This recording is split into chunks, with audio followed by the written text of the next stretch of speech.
Baik, kuliah hari ini kita akan lanjutkan dengan materi tentang security requirement ya. Jadi ini saya lanjutkan.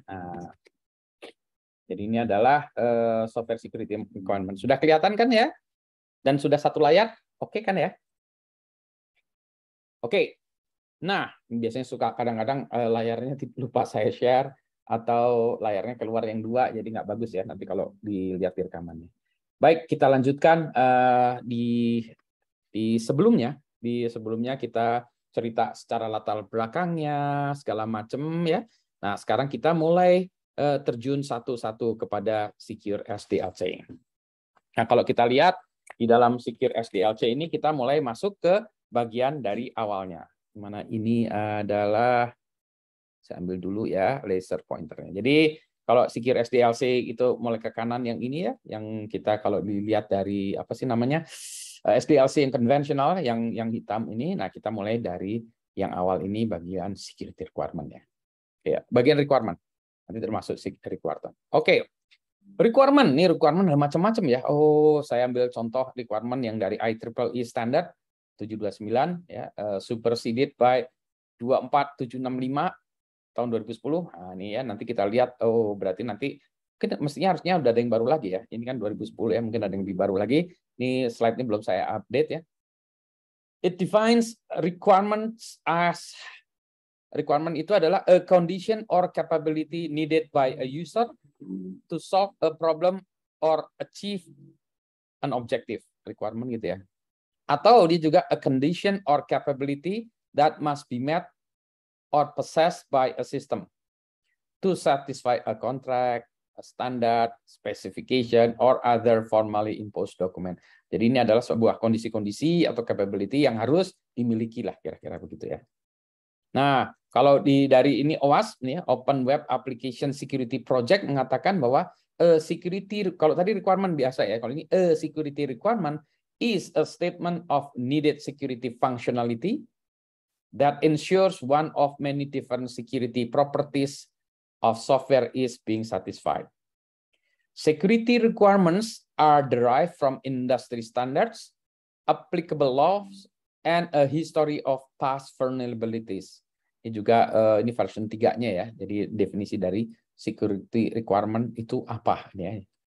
Jadi kalau tadi generic, ini yang lebih fokus pada security requirement. Nah, requirement itu kalau kita bicara biasanya ya. Biasanya kalau kita bicara tentang requirement dari sebuah aplikasi atau requirement itu biasanya kita bicara tentang functional requirement ya. Ya ini berhubungan tadi ya capabilities atau behavioral yang harus dimiliki. Jadi ini contohnya adalah functions that must be met gitu ya. Jadi kalau kita bicara tentang input and output and their relation. Jadi kita bicara misalnya inputnya 1 2 3, jawabannya 4 5 6 gitu ya dan seterusnya.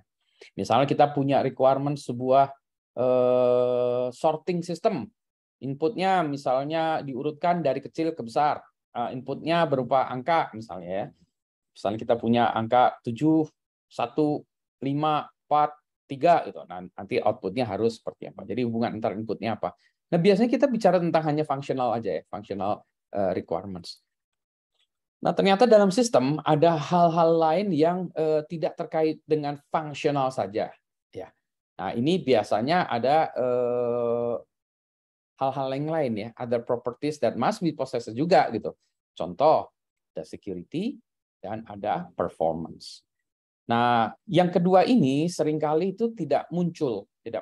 Misalnya kalau kita bicara performance, aplikasi ini harus dapat digunakan oleh 10.000 pengguna secara bersamaan dan output tidak boleh lebih dari 1 detik setelah input dimasukkan. Nah, itu kan performance ya. Jadi kalau ada satu aplikasi, dia benar emang inputnya ini, inputnya 1, outputnya A gitu misalnya gitu. Betul. Tapi ketika dia digunakan oleh di atas 10.000, ternyata jadi lambat ya. Jadi misalnya tadi dikasih 1 keluarnya A, oke, 0,1 detik bisa. Tapi begitu dipakai oleh 15.000 orang, dimasukkan 1, memang keluar A. Tapi dia terjadinya 30 detik kemudian. Nah, itu secara performance tidak bisa diterima gitu ya. Secara performance. Jadi kita bisa bicara tentang performance ya di situ. Nah, ada juga yang tentang security. Jadi security nanti kita lihat ya requirement yang dia tidak terkait langsung dengan function-functionsnya atau input-outputnya ini ya, tetapi dia lebih ke arah security-nya, seperti performance tadi. Ya. Nah, di tempat lain kita mesti bisa performance itu nanti dikaitkan dengan capacity planning. Nah, kalau sekarang kita bicara tentang security-nya, jadi requirement yang terkait dengan security. Nah, kenapa ini ya security is not a priority atau concern, gitu ya? Jadi kenapa ya security nggak dimaksud? Karena ada yang merasa bahwa security itu akan menambahkan biaya, akan ada additional expenses. Jadi dia akan mengimpact budget, maka tidak dimasukkan aja security requirement-nya. Padahal nanti kalau ada masalah ya, itu akan memberikan impact atau dampak yang luar biasa, gitu ya. Jadi ya sebetulnya ini artinya gini, kalau nggak ada security, itu tidak ada di dalam budget pengembangan, tapi dalam budget operasional itu akan membengkak. Gitu. Jadi orang tidak melihat hal itu awalnya. Dan kalau kita lihat sebetulnya expense untuk menambahkan security itu kadang tidak menambahkan expense ya. Contoh, kalau membuat form login jangan pakai yang ini, jangan pakai yang A, tapi pakai yang B. Nah, itu kan hanya sekedar tahu ya, jangan pakai A. Kenapa? Kita harusnya pakai yang B. Nah, dari segi expense atau budget atau timing ya, itu nggak ngaruh sebetulnya ya, nggak ngaruh. Tapi ya itu ya, jadi menjadi concern kita bersama, ya. Oke. Terus berarti ini juga akan add to non-functionality impacting scope. Nah, berarti scope dari yang dikerjakan itu nambah. Ya emang gitu, nambah function tambahan. Sebagai contoh, kalau kita mengingatkan bahwa password harus memiliki tingkat keamanan segala macam, berarti ada functional tambahan. Bukan hanya orang ngeset password, tapi passwordnya harus ada sesuai dengan misalnya strength of password. Berarti ada function untuk mengukur strength of password ya. Berarti ada tambahan lagi. Nah, berarti ini ada scope-nya nambah lah ya gitu. Nah, berarti itu tambah expense segala macam. Nah, seringkali itu tidak dibudgetkan sehingga nanti ketika diminta, ini udah di luar budget, Pak, dan seterusnya gitu ya. Ini tadi time consuming to implement tadi udah ya. Jadi dia akan mengimpact budget, scope, dan schedule gitu ya. Ini yang sering jadi concern dari orang yang melakukan project management-nya. Terus ini juga bisa bilang, ini kalau ada security requirement dia akan mengurangi business agility. Maksudnya gimana nih? Maksudnya ya bisnis atau proses agility. Misalnya kita tidak mengharuskan orang melakukan autentikasi, tidak melakukan orang login. Jadi orang bisa ngisi data form dari mana aja. Orang harus ini segala macam. Nah, sekarang kalau di security nanti ditambahkan security bahwa tidak bisa, orang harus melakukan dengan three factor authentication. Orang hanya dapat user hanya dapat mengakses dari LAN ini atau user harus dapat mengakseskannya dari extranet segala macam. Jadi dia dianggapnya itu ya bisnisnya tuh terganggu, tidak agility, tidak gampang berubah ya, tidak agile gitu ya. Jadi ini dianggapnya seperti itu. Terus sebabnya security requirement kadang-kadang tidak dimasukkan. Padahal itu nantinya dalam perjalanan malah jadi masalah ya, karena tiba-tiba harus ada ini, harus ada ini ya. Jadi itu tidak direncanakan malah jadi nambah beban yang berat. Contoh, misalnya gini, aplikasi ini boleh digunakan secara anonimus atau tidak? Nah, ini ya, ini pertanyaan yang awal, user tuh must authenticate or not? Jadi, nah ini pertanyaan karena ini nanti implementasinya beda. Berarti kalau misalnya authenticate ya kan berarti dia harus ada user atau ID management ya. Kalau anonymous nggak boleh ya, maksudnya nggak usah ya. Jadi kita siapa aja boleh baca ya. Kalau informasional itu biasanya boleh aja lah semua orang bisa membaca, bisa apa-apa ya gitu. Nah, kalau ini enggak kan. Nah, ini jadi pertanyaan ya di awal. Ini aplikasinya harus terdaftar atau tidak usernya gitu kan. Yang kedua, misalnya oke, kalau dia harus authenticate, bagaimana cara dia authenticate? Misalnya dengan menggunakan user ID dan password. Nah, mari kita bicarakan tentang password. Ya. Password ini ada minimalnya nggak panjangnya? Boleh nggak passwordnya A gitu? Oh jangan Pak. Nah, kalau dia tidak dibatasi ya, tidak ada requirement-nya, maka user masukkan apapun boleh. Nah, kalau dibatasi berarti harus ada minimalnya, maka function yang menerima password dari user, dia harus ngecek panjangnya. Berarti harus ada fitur untuk ngecek panjangnya dari password. Misalnya password minimal 6 karakter atau berapa? Minimal 8 karakter atau 10 karakter, whatever ya. Tapi ini kan harus ada, berarti ada function untuk menggunakan length dari password ya. Gitu kan ya, jadi harus ada itu. Kalau di luar ini berarti harus diulangi lagi passwordnya gitu kan ya. Nah, berarti kita harus kita masukkan menjadi bagian dari requirement-nya. Strength. Nah, ini strength ini ya debatable. Contoh, password minimal misalnya minimal tadi sudah disebutkan minimal 8 karakter. Oke. Karakter. Tapi orang masukinnya jadi dia gini. 1, 2, 3, 4, 5, 6, 7, 8. Nah, gitu ya. Atau 2, 4, 5, 6, 7, 8 atau apalah gitu ya. Boleh nggak? Wah, ini mah kalau dari segi strength password ini, wah ini weak ya, remah gitu. Wah, berarti harus apa? Oh, sekarang malah ada aturan misalnya password minimal harus ada 1 huruf besar. Berarti harus ada huruf besar A gitu ya. Tapi kalau kita pikir ya sebetulnya, kalau tadi tidak, misalnya tadi ya, minimal harus ada 1 huruf besar. Berarti sebetulnya secara state space, itu dia lebih kecil. Karena kita tahu, minimal harus ada 1 huruf besar. Kalau yang ini ya, malah yang bebas ya, bebas itu dia tidak ada batasan. Jadi state space-nya gede sekali. Nah sekarang malah dibatasi ya. Minimal harus ada salah 1 huruf besar. Gitu ya. Terus minimal harus ada angka. Oh berarti lebih kecil lagi, karena kita tahu. Berarti ada 1 huruf besar, ada 1 angka ya. Berarti kalau di sini kan bisa angka-angka semua. Huruf-huruf besar, karena malah lebih besar. Jadi lebih kecil. Sebetulnya, kalau kita secara ini ya, state space-nya lebih kecil daripada yang dibebaskan. Tetapi yang dibebaskan, meskipun state-nya itu lebih besar, orang cenderung pakai ini ya, memilih password yang tidak aman. Jadi itulah orang menggunakan, memaksa kita melakukan segala macamnya untuk meningkatkan keamanan, untuk memilih yang aneh-aneh gitu. Nah, sekarang ini kalau apa? Jadi kalau kita bicara tentang security requirement, panjang sudah ya tadi, oke. Sekarang strength-nya juga apakah kita masukkan sebagai bagian dari security requirement atau tidak, ya. Kalau tidak ya dibebaskan aja. Tapi kalau ada requirement-nya berarti harus dituliskan. Karena kalau enggak si developer akan bilang, si developer ini kan buat gitu ya, ketika diaudit ini kenapa password-nya boleh gini? Password-nya kok tidak ada strength-nya gitu ya. Tidak ada batasan strength-nya. Ya karena tadi ya kita tidak memasukkan ini menjadi bagian dari requirement ya. Itu. Kemudian ada lagi password aging. Password aging itu maksudnya bahwa password itu ada batas waktunya. Misalnya user katakan password aging 3 bulan ya. Kalau password setelah 3 bulan tidak diganti, maka kita paksa atau sistem memaksa dia ganti. Ya. Ganti. Oke. Jadi kita buat requirement ya. Password aging, ada password aging, terus maximum age 3 months. Ya. Nanti ada fiturnya segala macam.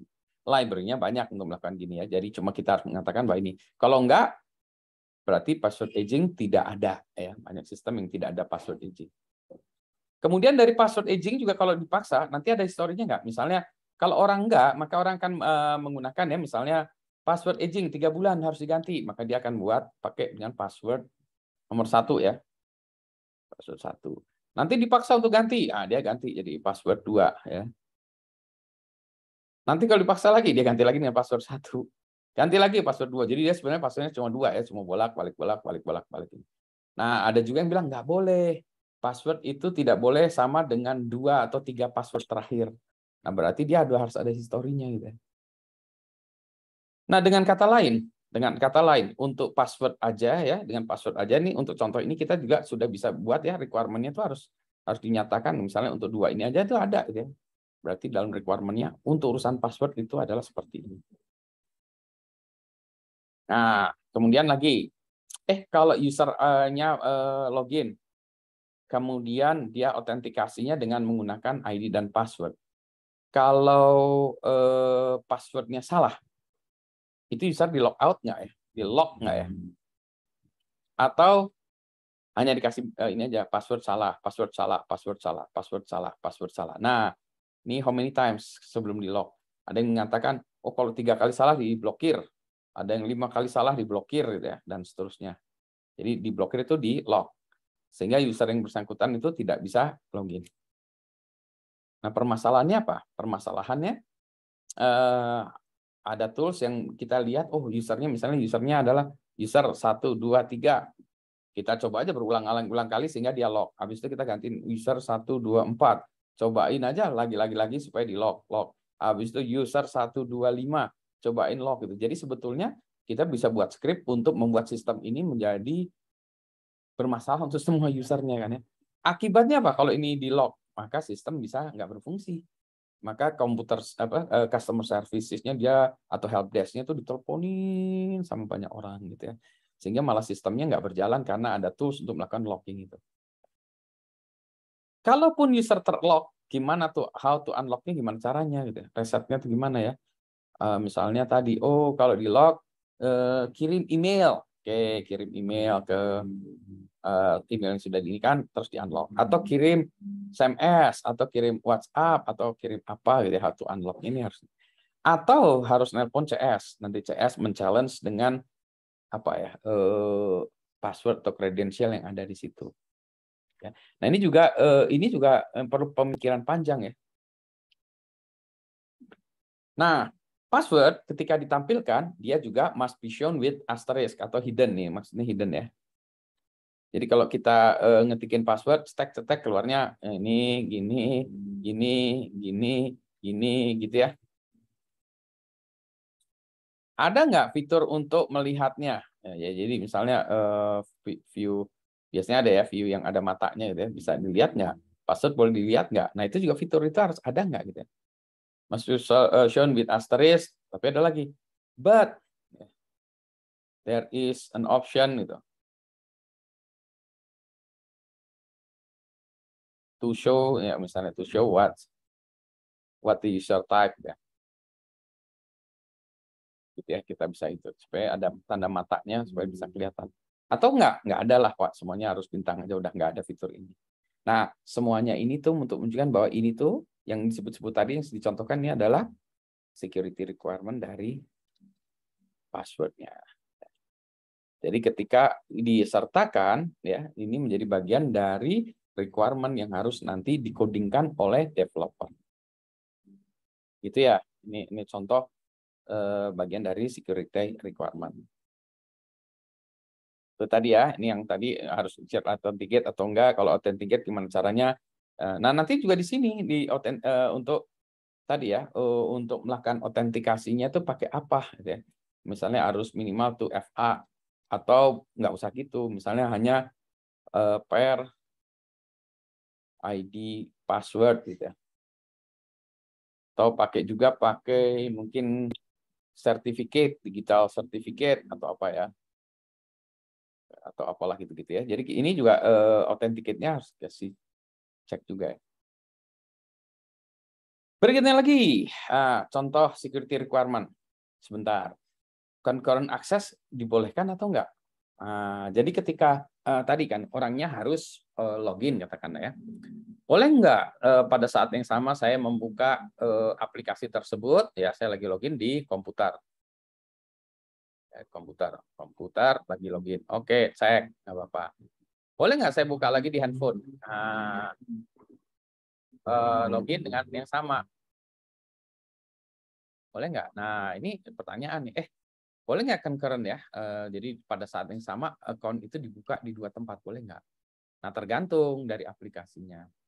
Kalau boleh, ya kita bilang, oke, concurrent access is allowed as long as, apa nggak salah ya. Gitu. Tapi ini kita jelaskan ya. Kalau untuk transaction system, biasanya tidak dibolehkan. Tidak dibolehkan.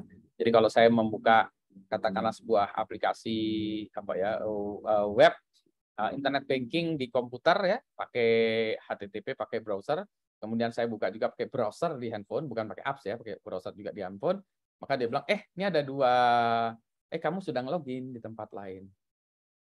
Nah, kalau ini misalnya tidak boleh. not allowed. Nah, bagaimana yang akan tetap itu yang pertama, yang kedua ditendang, tidak diperbolehkan, atau yang pertama ini ditendang, yang kedua masuk. Mana yang ininya ya? Nah, itu lagi-lagi masuk ke dalam bagian security requirement. Concurrent is not allowed. Nah, kalau ada yang login lagi, maka yang pertama akan ditendang, ya, yang kedua diperbolehkan masuk, misal. Untuk aplikasi yang informational, concurrent itu biasanya masih diperbolehkan karena dia hanya informational. Contoh, misalnya ada orang yang ingin melihat saham, misalnya lihat saham, ya. Lihat saham, jadi aplikasinya hanya lihat nih, jadi tidak ada transaction. Dia mau pakai komputer, mau pakai handphone, mau pakai tablet, gitu ya. Jadi dia boleh aja di login, kan informational misalnya. Ya, kalau ini concurrent untuk read only boleh. Nah, itu juga harus dispesifikasikan supaya si developer dia tahu dan oke, allow. Ya. Terus ada juga yang kita bilang changes must be logged. Nah, ini juga changes must be logged. Ini changes apa nih? Changes misalnya orang ganti password, changes orang ganti profile name, changes ganti alamat ya atau apa itu, ini diekspresikan must be logged ya. Nanti kalau bisa juga ada usulan format, ya. Nggak harus ada ya, tapi ada usulan format ya. Kalau pergantian. Jadi ini masuk event-event ya, jadi changes menggunakan event. Sehingga nantinya sebetulnya ya ini ke bawahnya, audit log must provide data for forensic. Misalnya kita bisa tahu ini orang ini ngambil duit dari mesin ATM jam berapa, di mesin ATM mana, jam berapa dan kapan ya. Sorry, kapan dan di mana gitu ya. Itu harus jelas supaya nanti kalau forensik bisa lihat, oh dia ngambilnya dari mesin ATM di Jakarta, tetapi dia pakai mobile banking yang IP-nya kok di Surabaya, gitu kan ya. Jadi ini dua orang yang berbeda atau satu orang yang sama, gitu kan ya. Mungkin dia lagi di situ tapi dia pakai proxy di Surabaya atau gimana nih, gitu kan ya. Nah, jadi ini supaya nanti kalau ada kasus kita punya enough data ya for forensik. Oke, ini dulu silahkan kalau ada pertanyaan. Untuk contoh-contoh ini, kenapa ada security requirement lah kira-kira. Silahkan kalau ada pertanyaan.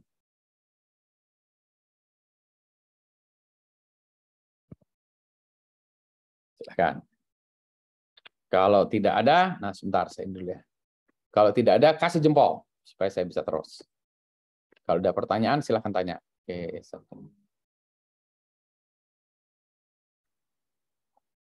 oke ya. Oke. Baik, saya boleh terus ya. Bisa teruskan. Oke. Security requirement. Nah, ini hanyalah sebagai contoh-contoh. Nah, kalau gitu bagaimana dengan yang lainnya? Maka kita bisa bicara, oh oke. Kalau gitu gimana ya? Nah, biasanya kita mulai ingat security itu secara teori adalah CIA. Jadi dia adalah confidentiality, integrity, availability. Nah, maka cara yang paling gampang ya kalau kita mau menstrukturkan itu, maka kita bisa lihat C-nya apa, I-nya apa, A-nya apa ya. Jadi misalnya untuk C-nya. C-nya misalnya kita sebutkan bahwa data in transit, kita buat requirement-nya adalah data in transit ya. Data in transit itu di dalam perjalanan di network segala macam. In process. Nah, ini susah ini in process. Oh, maksudnya in process apa ya? In storage must be encrypted. Nah, berarti nanti in storage berarti nanti dalam DB-nya dia harus di-encrypted gitu ya datanya. Oh, berarti kita harus ini ya. Kadang kita bisa hanya bilang data in transit, data yang lewat network harus encrypted, tapi dalam proses dan storage tidak harus encrypted. Nah, misalnya gitu ya. Misalnya itu kita buat begitu juga boleh, tergantung kita maunya gimana gitu. Networking protocol should use encryption ya. Jadi dengan kata lain we should use secure protocols gitu misalnya. Misalnya pakai SSL, TLS atau apapun ya. Jadi kita tidak boleh menggunakan protokol yang unsecure gitu ya. Jadi gitu. Dan ini kita bisa tambahkan lagi. Ya, nah ini. Jadi untuk ini kita akan tambahkan. Nah, sekarang masalahnya gini. Pak, ada nggak contoh-contoh ini ya? Contoh-contoh ini gitu ya. Nah, sekarang itu belum ada standar atau bank data untuk contoh-contoh confidentiality requirement. Belum ada yang formal. Jadi ya akhirnya apa? Kita nyari-nyari di internet ya. Kemungkinan ya, jadi kita lihat, oh kemungkinan kalau aplikasi sistem informasi kemahasiswaan itu kemungkinannya ini ya, jadi kita lihat, oh itu ya. Jadi ini nih belum ada ya, jadi kita ya terpaksa harus cari-cari ya. Makanya boleh jadi kita hanya punya 5, hanya 1 atau 7 atau berapa ya, atau atau malah yang udah ada yang lebih detail ya kan, dari contoh, oh ini ada 17 requirement atau apa ya, masing-masing untuk ini udah ada ya, bisa jadi demikian deh. Nah, tapi kalau ini dari industrialnya aja ya, kita belum punya sebuah standar tentang confidentiality requirement. Tentu saja ini masih bergantung kepada depends ya, kepada depends kepada aplikasi atau sistem atau apa ya, application-nya deh, aplikasinya atau sistemnya atau ini software-nya untuk apa gitu kan. Tentu saja ini tadi requirement-nya juga beda-beda. Itulah sebabnya ada yang harus rahasia, dan ada juga yang nggak harus rahasia, Pak. Misalnya apa? Saya nggak tahu ya, misalnya kehadiran mahasiswa, rasanya mah nggak rahasia-rahasia amat gitu ya. Jadi nggak usah dikasih, wah harus apa gitu. Bocor, emang kenapa gitu kalau ada orang tahu data kehadiran, mungkin nggak ada masalah juga gitu. Kenapa kita nggak harus nambah-nambah segala macam? Karena tadi ya, menambahkan computation proses itu real gitu. Tetapi dengan adanya server sekarang, kemampuan untuk melakukan encryption, decryption segala macam sudah jauh lebih baik dari dulu, sehingga sekarang confidentiality requirement tuh malah banyak masuk. Kalau dulu mungkin, waduh, kalau semuanya ini harus di-encrypted kayak gini, Pak, datanya itu banyak, records-recordsnya itu jutaan per hari atau malah puluhan ribu transaction per second, Pak, gitu. Jadi kalau encrypted, wah tuh CPU-nya tuh harus ada yang multiprosesor, harus pakai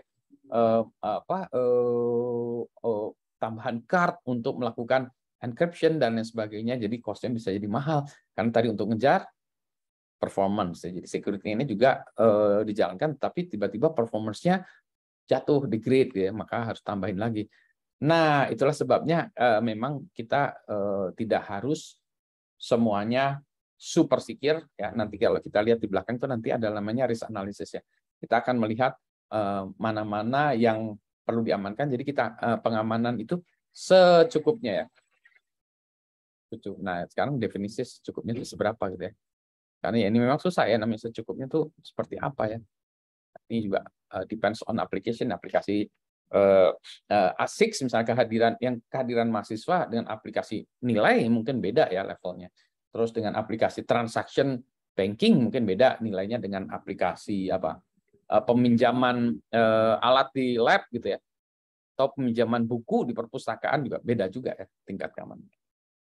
Gitu ya. Jadi nah ini kita melakukannya itu dengan ngurutin CIA-nya ya. Jadi kita confidential. Jadi nanti kita jabarkan ini. Ya, jadi kita nyontek yang udah ada, tapi sayangnya contekannya belum banyak. Ada pertanyaan? Silakan.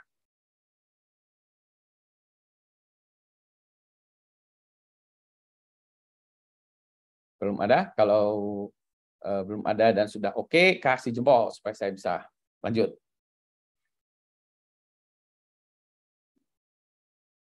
Oke ya. Nah, dengan cara yang sama, ya, dengan cara yang sama, maka kita juga bisa melihat ini ya, dari kacamata yang sama kita bisa melihat untuk I-nya ya. Jadi kalau kita CIA confidentiality, sekarang kita bicara tentang integrity. Sama ya. Jadi integrity ini di sini mana ini apa sebentar ya, ini saya mana. Oh, ini udah ada ya. Integrity. Integrity ini gimana nih maksudnya? Ini contohnya ya. An integrity check in a form of message digest atau hash atau checksum should be used to detect if a transaction is being modified gitu ya. Jadi kalau kita bilang oh is being modified, ini is being modified itu gimana tuh? Ya, jadi ini yang kita bilang gimana caranya integrity check gitu. Ya, jadi kalau tadi ini adalah confidentiality requirement, kalau sekarang kita bicara tentang integrity requirement-nya. Jadi ketika kita membuat sebuah application-nya, maka di application-nya itu harus ada integrity-nya. Misalnya ya tadi ya, kadang-kadang kita tidak perlu, tapi biasanya sekarang transaction system perlu ya. Jadi ada itunya. Misalnya kita buat transaction system dari A ke B gitu ya, ngirim data. Berarti kita bilang, ini harus ada checksum-nya atau hash-nya. Jadi ketika ini ada data gitu ya, data ya, nanti kita kasihkan checksum ya, atau hash atau checksum, kita tambahkan lagi di sini gitu ya, misalnya. Kita kirimkan ke B atau dikirimnya 2 kali juga bisa ya. Jadi kita bilang, nah ini misalnya requirement-nya ini. Dan contoh seperti contoh yang tadi lagi ya, maka ini juga bergantung kepada application-nya lagi ya. Contoh si requirement ini bergantung kepada aplikasinya tadi. Kalau confidentiality-nya tadi ada contoh-contohnya juga, ini juga gitu. Kita harusnya lihat lagi, kalau sistem informasi kemahasiswaan itu ada integrity requirement-nya apa aja ya. Mungkin kalau itu bukan masalah kehadiran, yang lebih penting masalah nilai kali ya. Nilai. Jadi kalau ada student nilainya harus gimana, makanya harus ada integrity check-nya gitu. Itu integrity requirement. Lagi-lagi kita harus lihat contoh-contoh. Nah, lagi-lagi contoh-contohnya ini nggak ada. Jadi kalau kita bilang industri harusnya kan ya tadi best practice. Nah, industri best practice itu kayak gimana ya? Nah, ini belum ada. Jadi kalau kita lihat tadi ya, yang ini tadi ya. Ya. Security requirements are derived from industry standards. Nah ini kan ya. Applicable health and industries. Nah ini jadi berarti kita agak sulit juga ya karena kita lihat industri standarnya kayak gimana ya. Nah ini yang kayak gini-gini itu belum banyak ya. Sehingga kita bisa ngelihat kayak gitu, ini kayak gini ya. Tapi kita belum ada contoh-contoh yang banyak dan belum banyak tempat-tempat yang menunjukkan contoh-contohnya. Hal yang sama. Jadi kalau aplikasinya butuh C-nya, I-nya apa? Availability, nah ini ada requirement juga. Misalnya, aplikasi kita ini membutuhkan redundant server. Nah, yang ini berarti redundant server should be available in DRC. Nanti didefinisikan juga redundant server itu exactly the same atau apa gitu ya. Jadi itu bisa juga ya. Atau dia mungkin nggak redundant server, data should be harus di backup periodically, misalnya at the end of the day. Nah, berarti itu aja ya, nggak usah redundant gitu. Ya, jadi ini availability-nya ini juga kita perlu jabarkan. Ya. Kalau kita bicara tentang transaction system, biasanya untuk availability requirement ini bentuknya adalah namanya BCP, Business Continuity Planning. Jadi contohnya misalnya saya perusahaan pinjol ya, fintech pinjol, fintech baru ya, fintech namanya mungkin bukan pinjaman online tapi pinjaman offline ya, pinjol tahu lah ya, pinjol. Nah nanti selain tadi ada hal-hal yang teknis, maka saya harus membuat dokumen namanya dokumen BCP, Business Continuity Planning. Jadi kalau misalnya saya mendaftarkan ini ke BI atau OJK ya, nanti dia akan nanya mana dokumen BCP-nya, Business Continuity Planning. Nah maksudnya apa? Bisnis dalam Business Continuity Planning ini tuh didokumentasikan jika terjadi kasus-kasus misalnya jika terjadi aplikasi down atau tidak terjadi apa gitu ya, bisnisnya bisa tetap berlanjut ya. Ini namanya juga business continuity planning, rencana supaya bisnis bisa jalan tetap continue. Misalnya just in case websitenya down, maka transaksi bisa dilakukan dengan menggunakan telepon. Silahkan menghubungi telepon ini. Nanti di sana ada customer service yang melayani ini atau apalah ya jadi itu. Sebagai contoh waktu itu ada juga nih, ada satu perusahaan, saya lupa perusahaan sepatu ya, perusahaan pabrik sepatu ya atau apa ya yang kayak Nike, Adidas gitu ya yang di Indonesia. Nah, kalau bagi dia waktu itu ketika dievaluasi bisnis continuity planning-nya adalah ketersediaan suku cadang dan bahan baku yang utama. Jadi misalnya kalau nggak ada suku cadang dan bahan baku, maka bisnis nggak jalan. Maka dia itu harus memastikan suku cadang dan bahan baku itu tetap ada. Nah, itu gimana caranya? On the other hand juga ada juga orang yang bisnisnya itu terkait dengan IT-nya. Contoh, kalau Tokopedia ya, kalau kebayanglah saya itu kalau Tokopedia itu sistem atau web servernya down, maka transaksi tidak terjadi ya. Maka dia nggak bisa make money ya, karena semua bisnisnya itu terjadi dari transaksi online. Hal yang sama juga dengan Tokopedia. Ya. Sama dengan Traveloka. dengan Traveloka atau tiket.com. Kalau sistemnya nggak jalan, maka orang tidak bisa pesan tiket ya. Jadi nggak bisa business continuity planning-nya nggak jalan. Kalau di sekarang kayak misalnya di ITB gitu ya, kalau kita SIX-nya itu nggak jalan gimana? Wah, ternyata SIX nggak jalan, tetap kuliah tetap bisa jalan ya. Kuliah kita tetap bisa jalan meskipun SIX-nya nggak jalan. Oh, berarti nanti disebutkan business continuity planning-nya yang lebih utama adalah apa gitu.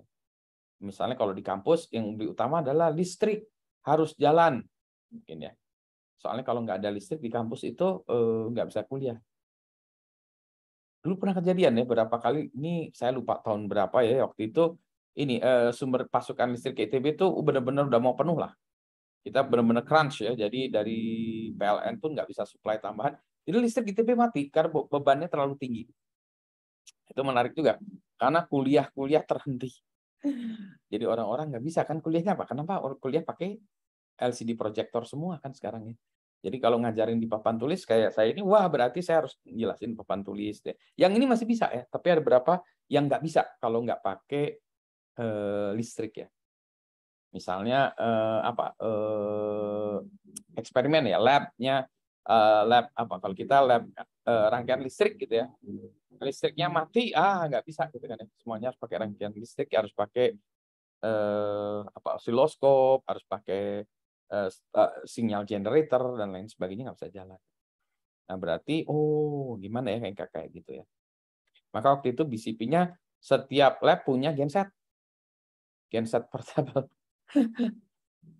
Portable ya. Jadi nah itu adalah untuk menangani ini supaya bisnis tetap berjalan meskipun tidak semuanya 100% ya jalan, tapi bisnis the show must go on gitu ya. Nah, terus ada lagi, an exception mechanism should be available when the system is not available. Contoh, misalnya ada orang nih masuk ke dalam satu data center. Nah, data centernya itu masuk pakai sidik jari ya, teng gitu ya, untuk autentikasi. Ternyata server yang untuk melakukan autentikasinya ini nggak bisa jalan. Jadi orang nggak bisa masuk ke dalam data center karena servernya ini nggak jalan. Baik melakukan sidik jari atau face detection, itu nggak jalan gitu ya. Masa orang nggak bisa masuk ke sistem ya? Berarti harus ada exception. Oh, berarti harus bisa di override. Nah, override-nya misalnya dia kalau ini nggak bisa, langsung dia lari ke helpdesk. Helpdesk-nya misalnya ke helpdesk ya, kemudian helpdesk, kemudian orang ini menunjukkan ID segala macam, maka helpdesk bisa jalan ke sini, dia ngambil pakai kunci manual, dia buka manual ya istilahnya. Jadi ada mekanisme manual misalnya. Jadi ini memang ngeselin, orangnya harus datang jalan, pindah ke sana. Ini orang dari helpdesk-nya harus datang bawa kuncinya ke sini, nanti dia harus balik lagi ya. Tetapi ya Pak, tetap ada exception ya, exception. Jadi ketika kita membuat sebagai sebuah solutionnya, kita selalu harus ada exception ya, selalu. Ya. Pengecualian. Jadi bisa jalan meskipun annoying, meskipun repot, meskipun tidak efisien dan lain sebagainya, tapi masih bisa jalan. Contoh dulu ya, dulu tiketing system yang di berbagai airline ya. Di airline itu kan gini dulu. Kalau dulu kan orang-orang lewat telepon ya, tiketing system. Kalau nggak bisa di telepon, maka dia datang fisik ke counter. Nah, jadi dia bisa ada ini. Oh, kalau teleponnya jaringan telepon rusak atau ini, silahkan datang ke kantor ke loket. Nah, berarti itu tadi exception-nya datang ke loket. Hal selanjutnya ketika ada internet dulu ya, berapa perusahaan ticketing system, perusahaan airline itu dia juga pakai internet. Ketika internetnya down atau sistemnya down, webnya down segala macam, maka dia bisa dipesan lewat telepon ya. Jadi ada exception-nya adalah telepon. Jadi pertama internet. Kalau internet down, berarti lewat telepon ya, telepon. Nanti telepon dikoordinasi. Oke, Ibu pesan berapa?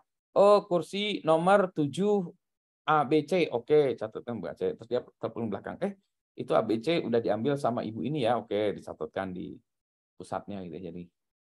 Jadi bisa lewat telepon. Kalau teleponnya nggak bisa, baru lewat datang, hadir ya, hadir fisik di kantornya. Gitu.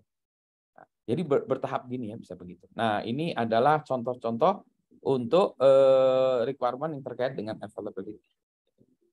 Tentu saja. Nah, tentu saja ini tadi ya dikaitkan semuanya ini harus kita dokumentasikan lagi. Ada pertanyaan, contoh-contoh tentang security requirement yang terkait dengan CIA. Silakan kalau ada pertanyaan. Kalau tidak ada pertanyaan, lagi-lagi silakan kasih jempol. Supaya saya bisa lihat. Kita oke. Oke. Ada lagi, ada pertanyaan kah? CIA? Nggak ada ya? Oke, kita lanjut lagi ya. Lanjut lagi. Nah, berarti tadi, mari kita lanjut lagi. Tadi ya, setelah tadi C ya, jadi kali ini contohnya C. Jadi kita buat dokumen C-nya apa, I-nya apa, A-nya apa. Nah, kemudian kita tambahkan lagi kalau C-nya itu yang umumnya, kemudian kita tambahkan lagi authentication. Misalkan aplikasinya tadi aplikasi harus autentikasi usernya. Oke, harus usernya tidak bisa anonymous. Oke. Maka authentication-nya apa? Misalnya oh ini sebelum two factor authentication mungkin kita yang gampang dulu ya. Mungkin kita bentuknya ya jangan langsung two factor authentication ya. Mungkin kita buat misalnya sorry ini saya share lagi aja ya. Sambil saya ketikin. Misalnya authentication-nya ini misalnya kita hanya menggunakan use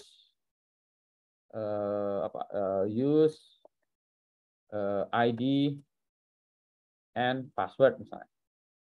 Oh, berarti dia cukup ya satu ini kan kalau ini satu faktor ya. Ini mesti kita sebutnya one factor ya. Authentication. Ya, karena ini terkait dengan apa? Kalau yang ini adalah sesuatu yang kita ketahui ya. Something we know ya. Kalau misalnya. Ya, jadi misalnya kita bilang authentication request-nya cukuplah dengan user ID dan password gitu ya. Oh ya. Tapi juga bisa juga, nggak cukup. Kita need two factor authentication. Apa two faktornya? Misalnya ID. Jadi faktor pertama adalah ID and password ya. Faktor kedua adalah misalnya apa SMS ya atau WA ya send to phone ya, other devices ya. Nah misalnya gini ya atau itu ya. Misalnya gitu. Atau kalau nggak bisa gini juga di call. Ya. Kan ada juga ya kalau nggak gini tapi di telepon gitu ya. Bisa juga gitu. Atau two factor authentication-nya juga nggak gitu, tapi misalnya bisa juga. Yang pertama adalah ID and password ya. Yang kedua adalah bio. Bio misalnya apakah face ya. Recognition ya atau face verification ya. Dan bisa gitu juga ya. Yang pertama adalah pakai ID, yang kedua pakai ini. Atau bisa juga kombinasinya yang ini ya. Atau bahkan kita harus bilang ini need 3 factor authentication nah, misalnya apa ya. Atau pakai lagi pakai namanya trusted using trusted third party ya. Misalnya kita minta authentication-nya pakai pihak ketiga gitu. Nah, ini bisa. Jadi ini kita masukkan ya di dalam bagian dari authentication-nya kita masukkan seperti itu ya. Bisa kita masukkan sehingga nanti si developernya tahu berarti harus authentication-nya adalah requirement-nya dengan ini. Jadi developer kan nggak nebak-nebak. Jadi sebetulnya memang dia akan melakukan ini ya. Cuma kalau didokumentasikan dia tahu bahwa yang diinginkan tuh ini. Jadi dia nggak akan salah-salah, nggak akan ribut di kemudian hari bahwa loh ini kok kayak gini, kok nggak ada two factor authentication. Lah Bapak nggak minta, gitu kan ya. Saya minta dong two factor authentication. Nah, mari kita berarti tambah codingannya dong Pak. Harus ada fiturnya ini dong Pak. Ya gitu ya. Atau bisa juga user is at a particular location ya. Nah, ini berarti kita ada proximity ya. Ya, ini ada proximity test gitu. Jadi oke. Dia hanya boleh login tapi hanya dari komputer yang ada di depan ini gitu. Jadi bukan itu aja gitu. Oke, atau dia harus ada di location GPS ini atau dia harus dekat dengan ini. Jadi bisa juga ya. Jadi ini bukan hanya tentang ini aja tapi dia harus secara fisik berada di depan ini gitu. Ya, ini juga bisa gitu. Jadi Nah, ini tentu saja untuk yang super secure itu, tapi umumnya tidak gitu ya. Umumnya cukup one factor atau two factor gitu. Dan sekarang lagi lari ke arah three factor ya, karena dulu one factor cukup ya. Kenapa one factor cukup ya? Karena kemampuan computing kita juga waktu itu terbatas komputernya. Sekarang yang melakukan cracking itu dengan ID dan password udah cepat. Oh, kalau gitu pakai two factor. Sekarang two factor juga, oh orang bisa juga nyadap SMS, password segala macam. Oh ya berarti kalau itu tiga faktor. Ya. Ini masalahnya adalah masalah engineering kan ya. Kalau engineering itu kita lakukan security secukupnya ya. Jadi nggak usah berlebihan. Kalau dengan cara gitu sudah cukup ya sudah cukup. Nggak usah berlebihan. Tetapi yang cukup sekarang mungkin 10 tahun lagi nggak cukup. Maka itu harus diubah. Karena komputasi beda. Kalau kita brute force cracking ya kita nyobain A, B, A, C gitu ya.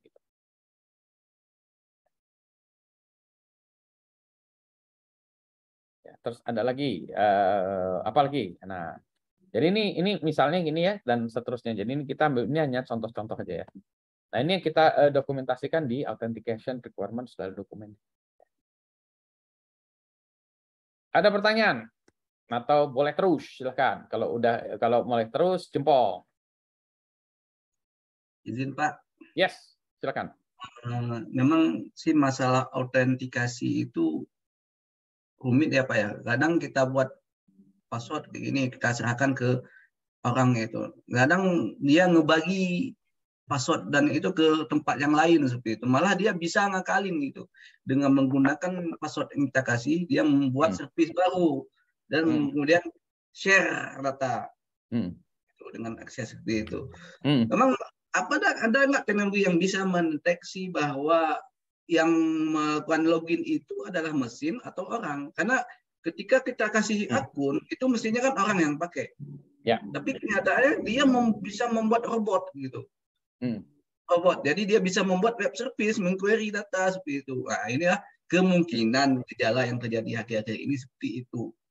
Nah, kemungkinan dicurigai seperti itu. Jadi ada akun dikasih ke pihak pengguna melakukan proxy atau apa membuat web service baru kemudian dibuka ke internet. Nah, ada nggak teknologi untuk melindungi hal itu, Pak? Oh, ada banyak sih sebetulnya. Cuma kitanya nggak mau. Jadi, nah contoh ya. Jadi sebetulnya kenapa sih pakai gini? Nah, melakukan autentikasi itu adalah untuk memastikan seseorang itu adalah orang yang sesungguhnya ya. Jadi a person who claim he or she is gitu ya.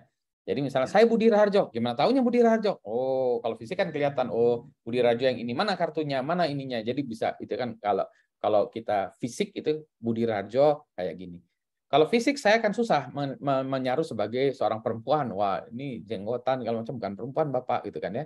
Nah, jadi di dunia fisik itu lebih susah untuk menyaruh meskipun bisa tetap ya namanya itu ya melakukan autentikasi itu siapa saya Budi Raharjo atau saya siapa. Dah ya satu itu.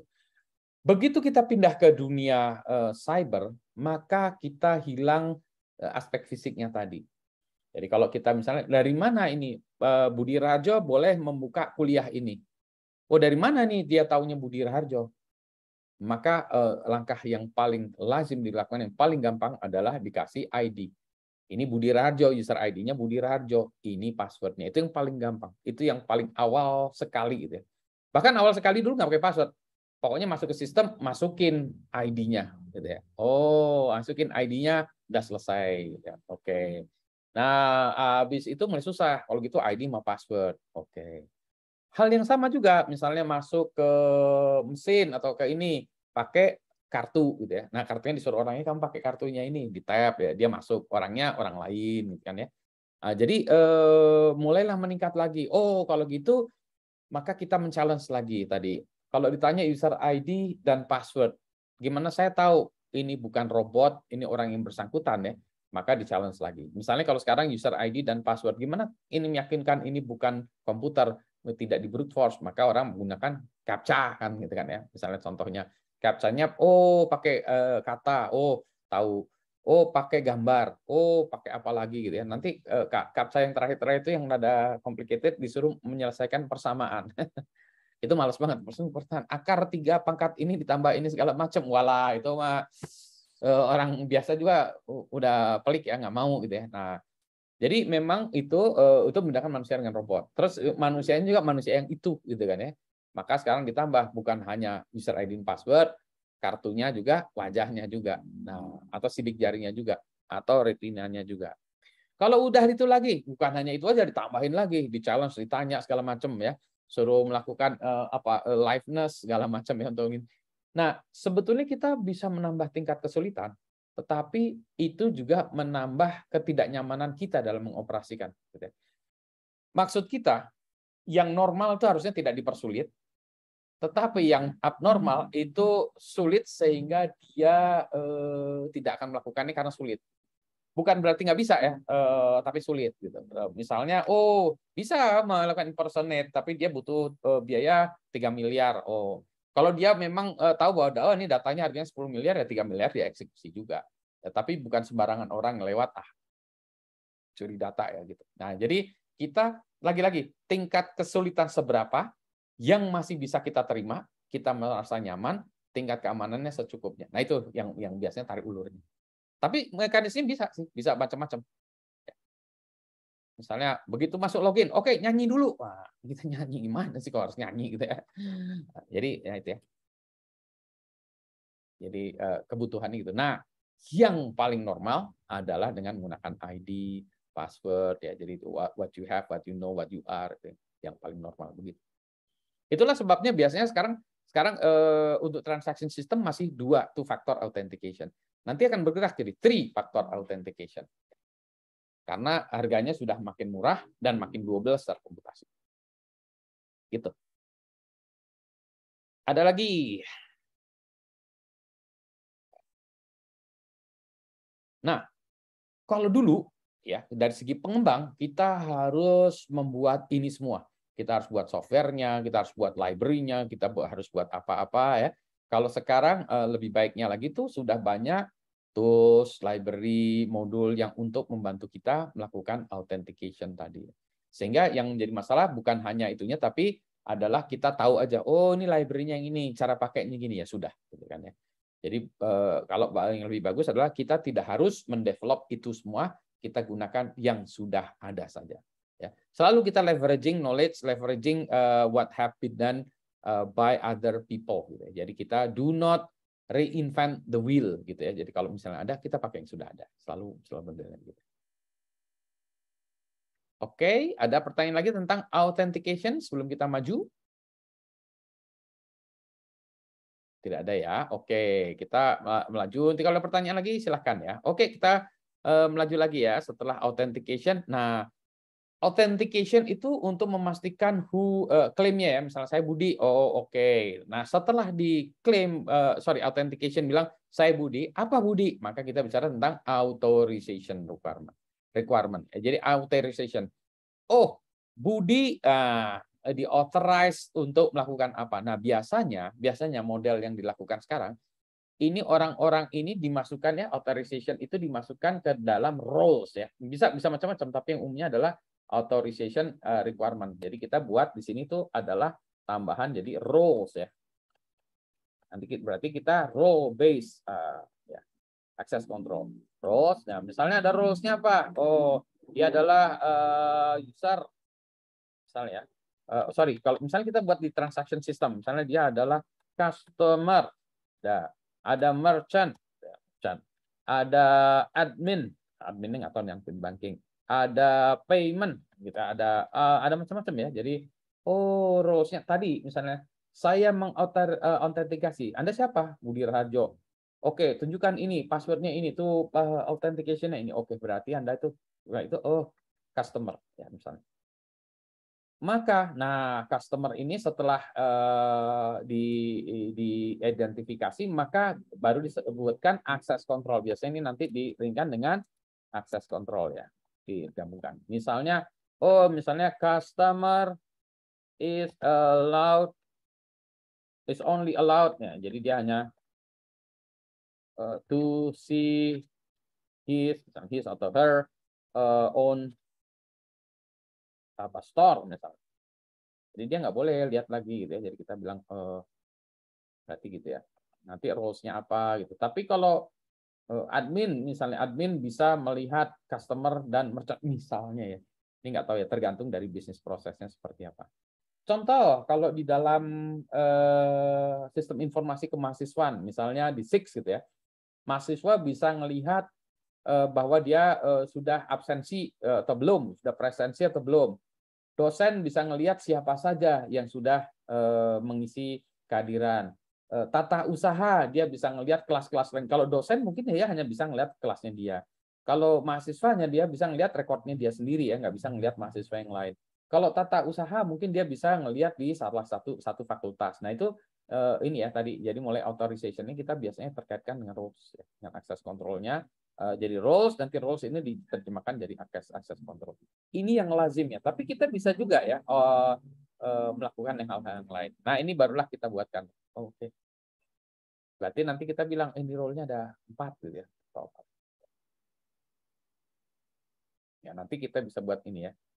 Boleh nggak misalnya gini. Nah nanti attack-nya ya, attack-nya misalnya tadi ya, attack-nya ini adalah misalnya attack-nya terhadap ini ya, misalnya attack-nya nanti kita harus buatkan attack-nya attack-nya. Attack-nya itu adalah customer can see other customer record gitu, atau data gitu. Nah ini attack-nya bisa nggak kita ngelihat punya orang lain misalnya di webnya, bisa nggak kita ganti ID-nya, bisa nggak kita lihat itu. Bukan hanya can see ya, tapi ini kan cuma see ya, bisa juga can transact ya, melakukan transaksi dengan user ID orang lain lagi, boleh nggak ya? Nah gitu ya. Ini kalau untuk melakukan fraud ya. Nanti ini attack-nya kayak gitu. Jadi ini requirement-nya begini, ini attack-nya nanti ya. Jadi nanti kita buatkan attack-nya. Ya. Itu authorization, nanti bisa lagi ya. Nah, kalau gitu, auditing, logging requirement kita buat juga ya. Apa sih yang harus apa saja yang harus dicatatkan? Ya, misalnya semua transaksi harus dicatatkan enggak? Enggak, kalau error aja, misalnya ada error, misalnya apa? Pergantian password gitu ya, atau pergantian password atau profile atau alamat, ya profile masuk alamat ya dan seterusnya ini itu harus dicatatkan gitu ya. Kalau transaksi enggak? Transaksi perlu dicatatkan enggak? Iya, tapi hanya bukan ini ya, tapi apa? Hanya nilainya atau misalnya tapi hanya nilainya atau apa ya? Misalnya gini, boleh juga nih kita hanya pihak-pihaknya gitu ya. Bukan nilainya. Misal nilainya juga kita catatkan juga ya, boleh gitu ya. Boleh ya. Misalnya ini bukan nilainya atau nilainya harus catatkan juga gitu ya, dan itu ya. Nah, ini kenapa tadi? Nah, ini untuk agar cukup untuk melakukan voluntary. Nanti kalau ada kasus ya. Nah, ini pernyataan ini cukupnya ini, nah ini cukupnya itu apa gitu ya? Definisi cukup itu apa gitu ya? Ini yang kita nggak punya apa definisi. Nah, berarti kita input orang lain sistem informasi kemahasiswaan itu gimana? Oh, yang dicatatkan tuh ini. Oh iya, oke gitu. Kalau kita punya kayak Tokopedia itu apa? Yang kita lognya kan ya. Nah, ini loggingnya adalah ini. Misalnya gitu ya. Misalnya punya profil, alamat, nomor handphone gitu ya. Misalnya apa ya. Dan lain-lainnya. Misalnya. Nah, ini dicatatkan. Sehingga nanti ketika diimplementasikan, nah itu ya. Ketika diimplementasikan nggak ribut lagi dengan itu. Nah, bisa juga kita misalnya kalau ini misalnya kita sebut ada level logging misalnya, boleh juga ya. Misalnya untuk level 0 nggak semuanya ini ketika ada kasus levelnya 1, boleh juga kita buat gitu-gitu, boleh ya. Kalau kita ingin lebih detail ya, tapi kalau enggak, nah ini juga ya, hanya umum aja boleh juga. Sehingga kalau kita lihat ya, banyak sekali Pak yang harus itu. Nah, ini sekarang ini yang mulai terkait dengan security di application. Session management requirements. Nah, ini ceritanya begini. Ya. Kalau saya punya sebuah aplikasi ya, nanti log saya jawab ya. Misalnya saya punya aplikasi, aplikasinya itu apakah harus connection oriented atau connection less gitu ya. Kalau saya melakukan transaksi itu biasanya paling bagus tuh connection oriented ya. Misalnya saya buat ini, saya login. Oh, dipegang terus tuh, keep alive. Ini usernya masih login segala macam ya. Nah, sessionnya itu harus di manage atau enggak gitu ya. Kadang-kadang enggak Pak, one time aja. Oh boleh ya. Jadi ada juga, oh enggak, ini harus connection atau connection ya. Connection atau connection less ya.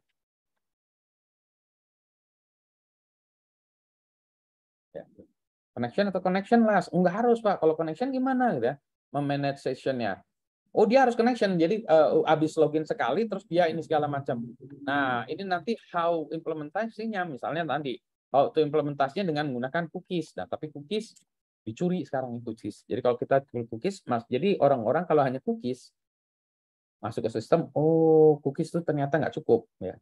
Berarti bukan hanya cookies yang dicatatkan, cookies itu bukan hanya cookiesnya aja, nanti harus cookies plus nomor IP plus jenis device plus apalagi ya. Jadi ditambahin segala macam sehingga kalau cookies yang dicolok berikutnya sama orang nomor IP-nya beda nih. Karena dia tadi tidak boleh dari IP yang berbeda atau tidak boleh concurrent maka ditolak. Nggak bisa. Ini ada something wrong gitu ya. Misalnya cookies only atau apa ya. Nah, jadi ini bisa session management tuh kayak gitu ya. Kalau connectionless beli putus ya sudah. Misalnya cuma saya hadir ya sudah daftar kehadiran. Kan kalau misalnya absensi kan cuma saya hadir. Tadi saya melakukannya dari handphone nomor IP sekian. Udah selesai. Kan nggak perlu ada terus di kelas ini kan juga nggak perlu ada terus ya. Jadi kita connectionless ya. Kayak kalau paket tuh UDP kita paket sudah lempar sembunyi tangan gitu ya. Lempar sudah ya. Nggak usah dipegang. Tuh saya hadir kan nggak perlu ya kan. Tapi ada juga yang perlu ya kayak transaksi tadi.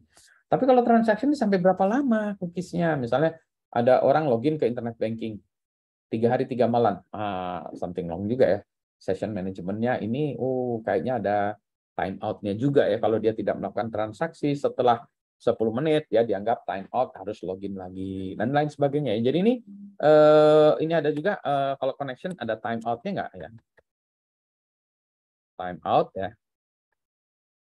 Ada nggak ya? Harus login lagi nggak gitu ya? Dan seterusnya. Jadi ini, nah biasanya sekarang ada yang masih ini colong-mencolong segala macam ya. Nanti ada web attack-nya terhadap session ya, session management. Web gitu. TCP/IP juga gitu ya. Ya. Nah, nanti kita bahas itu ya. Nanti kalau contohnya saya kapan ya? Nanti saya minta lah Kang Dida nanti ngasih satu sesi tentang bagaimana dia melakukan ini ya, session hijacking dan lain sebagainya di application-nya. Nanti saya lihat waktunya kapan ya, nanti saya minta ada presentasi dari kami. Balik ke pertanyaan. Berapa lama log harus disimpan? Nah, yang ini biasanya bergantung kepada regulasi. Bergantung pada regulasi. Contoh, kalau regulasi pemerintahan itu sama ya, arsip itu harus dimainkan, saya lupa, 5-6 tahun gitu ya, tahun ya satuannya. Jadi itulah sebabnya arsip-arsip itu banyak kertas-kertas yang harus ditetap ya di itu ya arsip nasional kan ya, karena memang harus disimpan. Banking itu setahu saya lupa ya antara 5 atau 6 tahun ya harus disimpan. Jadi itu harus disimpan terus sampai 5 atau 6 tahun. Meskipun tidak harus online ya, tetap ada tapi nggak harus online. Misalnya yang online adalah seminggu terakhir misalnya, tapi yang lainnya itu kita taruh di backup, di tape atau di apa ya, atau di CD-ROM atau apa, lognya ada gitu. Tapi itu biasanya ditentukan oleh regulasi. Nah, biasanya kalau kita lihat, nah lagi-lagi kita lihat kalau orang-orang atau sistem-sistem melakukannya seperti apa. Log itu umumnya seminggu ya. Kenapa? Karena tadi biasanya itu karena masalah disk dan performance. Jadi log itu biasanya di-rotate ya. Misalnya log hari ini. Oke. Nah, tanggal masuk jam 12 malam, maka yang hari ini menjadi kemarin. Buat log baru lagi. Ya. Terus yang berikutnya lagi, maka digeser. Yang kemarin ini menjadi kemarin dulu, yang ini menjadi kemarin, nah baru bergeser lagi. Ya, jadi gitu. Nah, nanti berikutnya lagi, hari berikutnya lagi, ini geser lagi, ini geser lagi. ini geser lagi gitu ya. Nah, setelah 7 hari, nah biasanya yang 7 hari ini kalau yang umum-umum itu dibuang ya, dibuang lagi. Ada yang enggak? Oh, oke. Kalau udah 7 hari, yang ke-7 ini diganti namanya pakai tanggal, terus di zip, di archive, masuk ke disk gitu ya. Enggak masuk ke disk. Jadi yang di keep itu cuma 7 hari terakhir. Nah, itu biasanya digunakan gitu karena dulu komputasinya lambat, disk mahal sehingga 7 hari. Dan dulu lakukan log itu dilakukan lewat tape drive ya. Jadi tidak semuanya di disk karena disk mahal dulu ya. Kalau sekarang disk relatively murah, maka bisa lebih lama ya. Tapi lagi-lagi tadi ya, karena kebiasaan udah 7 hari biasanya. Kecuali regulasi bilang lain. Ya. Itu tentang lamanya log. Oke, ini session management. Ada pertanyaan? Silakan. Tentang ini ya, 2 tadi ya. Session management. Kalau ada pertanyaan silakan tanya, kalau nggak ada jempol tentang session management. Session management. Ya silakan Armi. Putus kok barusan suaranya. Ya Pak. Nggak jadi. Kalau seasonnya bisa menyimpan banyak data, apakah bisa membebani server itu Pak? Nggak juga. Banyak season, nggak juga. Nggak juga, itu hanya tekniknya itu gimana supaya kita bisa banyak data. Nggak membebani. Kalau sekarang ada banyak cara. Oh, gitu. Berarti contohnya menyimpan season di database gitu Pak ya? Ya, enggak, itu session itu misalnya transaksinya misalnya kita lagi ngomong gini ya, ini satu sesi misalnya. Oke, next sesinya juga bisa gitu. Tapi ininya tuh masih satu sesi yang sama ya. Misalnya saya loginnya sekali, bisa anggap satu session itu satu login misalnya. Oke. Kita definisikan satu session itu satu login. Saya login. Oke, saya nyimpan satu data. Oke, saya baca lagi. Saya nyimpan satu data lagi, boleh. Ini lagi. Saya nyimpan 5 data, boleh. Tapi sessionnya tetap sama gitu. Boleh gitu. Kalau saya disconnect, maka oke, saya harus masuk lagi, itu session yang berbeda. Bisa jadi begitu. Kita definisikan session boleh. Atau, nah sekarang misalnya gini, saya udah log out. Saya login lagi nih, bedanya cuma 5 menit masih hari ini. Gitu. Dikasih session yang lama atau kasih session baru lagi? Nah itu kita harus definisikan gini. Kalau sudah log out, kasih session yang baru lagi. Maka session yang lama harus dihapus. Dianggap sudah tidak aktif lagi.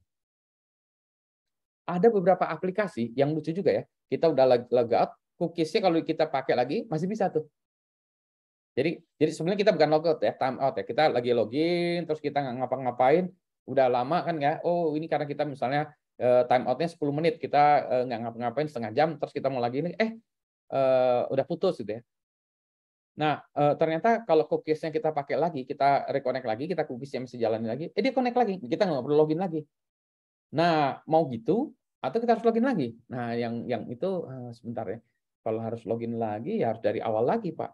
Kalau dia pakai cookies yang sama, dia bisa melakukan continue ya dengan transaksi yang tadi kita dengan asumsi dari sekarang dia connect lagi tadi memang keputus aja sih gitu. Itu lebih unsecure tapi secara performance kan lebih nggak perlu lagi login lagi gitu kan, malesin ya. Nah, tapi secara ini tidak secure. Yang harusnya misalnya untuk transaction system begitu kita disconnect ya udah semua sessionnya dibuang ya.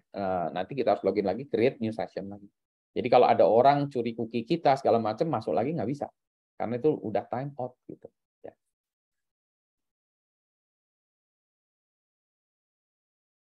Yang menghandle logging dan manajemen log itu harusnya thread program sendiri atau pakai cron.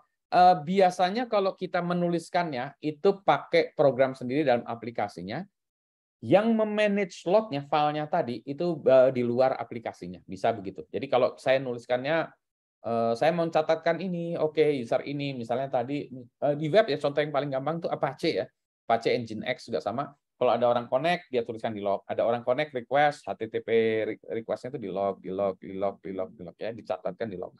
Nah, untuk melakukan log rotate tadi, istilahnya log rotate yang ganti hari ini diganti itu tidak dilakukan oleh aplikasi, tapi oleh kita buatkan di luar itu, kita buatkan script ya, untuk dengan cron, misalnya setiap jam 12 malam atau jam 1 malam, kita rotate, ini kita geser, kita buatkan yang baru lagi.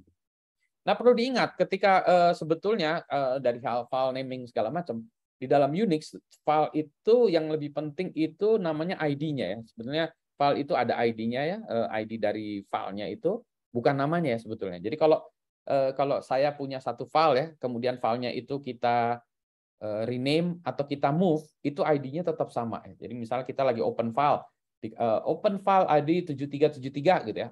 Kita nulis ke situ as a log gitu. Nah, kalau itu selama itu masih kita buka, kita nulis gitu. Meskipun filenya di rename, itu tetap yang ID 7373 dengan nama file baru ya masih kita tulis. Nah, biasanya kalau gitu tuh ya kita rename menjadi file baru, terus kemudian kita restart misalnya log servernya ya, daemon-nya gitu ya, daemon log-nya itu sehingga dia akan menulis ke file dengan ID baru. Nah, dalam sistem loggingnya bisa si aplikasi sendiri yang melakukan loggingnya, bisa juga dia minta ke sistem untuk mencatatkannya. Misalnya kalau ke lognya sistem itu kita pakai syslog ya. Kita bilang, syslog tolong catatkan ini ya. Bisa juga tolong catatkan ini. Jadi ada satu log server yang ini saya mau nyatatkan ini ya untuk back end pencatatannya terserah kamu lah. Mau file pakai database segala macam nggak tahu. Tapi as an application saya cuma ngirim ke syslog gitu. Bisa gitu juga. Makanya kalau yang kemarin-kemarin bermasalah Log4j itu karena Log4j itu memberikan itu ya melakukan pencatatan si aplikasinya tinggal bilang, Log4j tolong catatkan gini ya. Nanti si Log4j-nya itu yang mencatatkan. Gitu ya. Jadi ada bisa kita pisahkan antara logic dari application-nya, pencatatannya, logging-nya, dan satu lagi manajemen dari file log-nya. Itu bisa dipisah-pisah. Supaya nggak complicated. Nah, biasanya log dari file-file log-nya itu di-manage oleh sistem, bukan oleh aplikasinya. Tapi aplikasi boleh sendiri. Lagi, session management, auditing, log, session management. Kalau nggak ada, kita lanjut lagi dengan errors and exception. Jempol kalau lanjut, boleh, silakan atau menanya jempol ya. Oke ya, sekarang kita lanjut. Nanti boleh tanya lagi. Oke, nah sekarang kita next-nya. Nah, ini saya gedein ya, karena masih kosong sini. Error and exception management requirements. Nah ini yang ini juga harus didefinisikan ya. Kalau ada error itu harus dicatatkan apa? Nah, misalnya kita bilang error messages ya should not reveal ya. Reveal misalnya path atau system version gitu ya. Atau gini-gini atau dan seterusnya. Kenapa gini ya? Kadang-kadang kalau sebuah session to console gitu ya. Ya, but write those gitu ya, into system log misalnya. Ya, boleh aja gitu. Misalnya maksudnya gimana nih? Nah, seringkali kalau ada program atau aplikasi yang error, dia tuh langsung kasih tahu. Misalnya gini, error could not find /path /c/opt /python 3.0 log apa gitu ya. Jadi kita kelihatan dia pakai Python. Ya, atau /php version ini. Nah, jadi ini ya should not reveal path ini seringkali kelihatan ya. Jadi ini sering banget ya. Kalau kami mengaudit itu seringkali ya developer itu kan pengen tahu ya kalau ada error kan dia pengen tahu errornya apa gitu ya. Dia tampilkan ke konsol gitu ya. Itu error message itu. Atau error cannot find 4004 file not found gitu ya. Ya berarti kita bilang kalau nggak ada arahkan ke satu halaman yang melakukan catch up apa. Nah, ini juga bisa gitu ya. Error page should be directed to misalnya error.html atau apa. Which point to which contains apa kita bilang ya. Itu tujuannya supaya orang tidak tahu sistem kita lah ya. Yang ini seringkali error ini juga menceritakan terlalu banyak informasi kepada user. Jadi kita tahu, dia nyimpennya filenya ada /images /apa. Mari kita lihat directory images-nya gitu ya. Jadi itu yang seringkali error nih gitu. Nah, atau gini, misalnya password error ya, should not apa password ID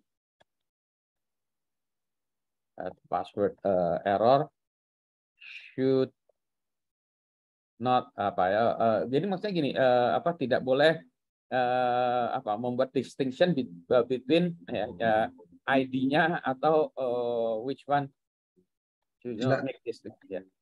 tidak terlalu mendetail Pak ya.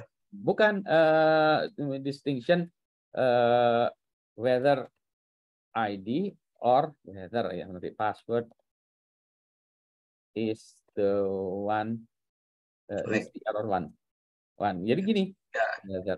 Jadi kadang-kadang suka ada salah ya. Misalnya gini user ID is not found. Nah, ini ketahuan berarti user ID nggak ada gitu ya. Jadi kalau user ID is not found berarti saya ganti user ID-nya dulu, bukan passwordnya yang salah. User ID-nya nggak ada. Nah, ini bad nih. Contoh bad ya. Bad example. Jadi kalau yang bagus itu user ID or password ya is incorrect. Nah, kita nggak tahu ya. Yang salah itu user ID-nya atau password yang salah, kita nggak tahu. Soalnya kalau user ID-nya is not found, kita cari dulu user ID-nya, kita cari-cari sampai password incorrect gitu ya. Ya, ini terus kalau ini satu lagi password incorrect, berarti kita user ID-nya udah benar nih. Tinggal password-nya aja. Jadi kita nyari user ID caranya gini, cari gini. Nah, kalau yang ini kita nggak tahu. Wah, jadi kita nggak bisa nebak nih user ID-nya benar atau enggak. Nah, ini sering kali juga gitu ya. Ada pertanyaan di sini, silahkan yang ini. Tanggapan Pak, Ya.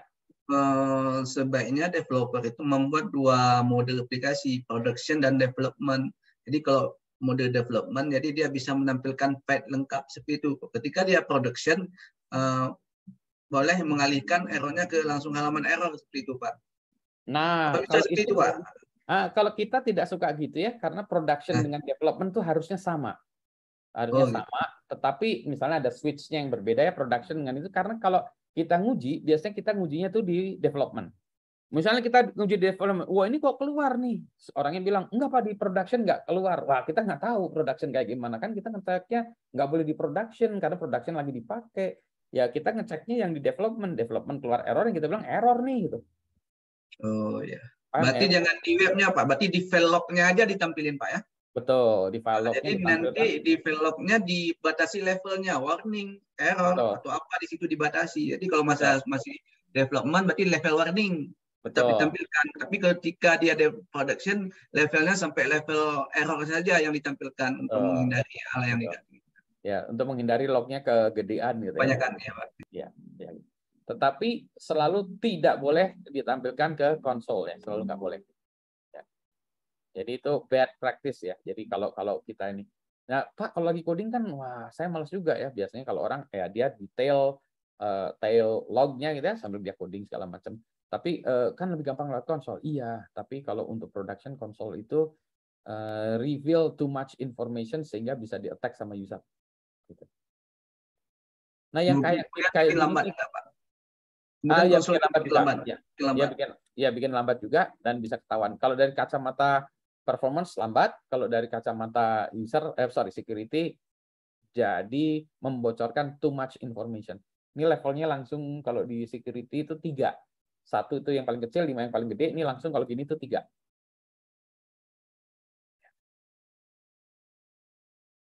Ada pertanyaan lagi? Ya, ini bad example. Nah ini sering kali juga nih user ID is not found. Nah kalau user ID password is incorrect, kita udah tahu oh ini berarti dia udah ngerti. Berarti either dia sudah pernah kena sebelumnya atau dia paham security ya. Ada lagi?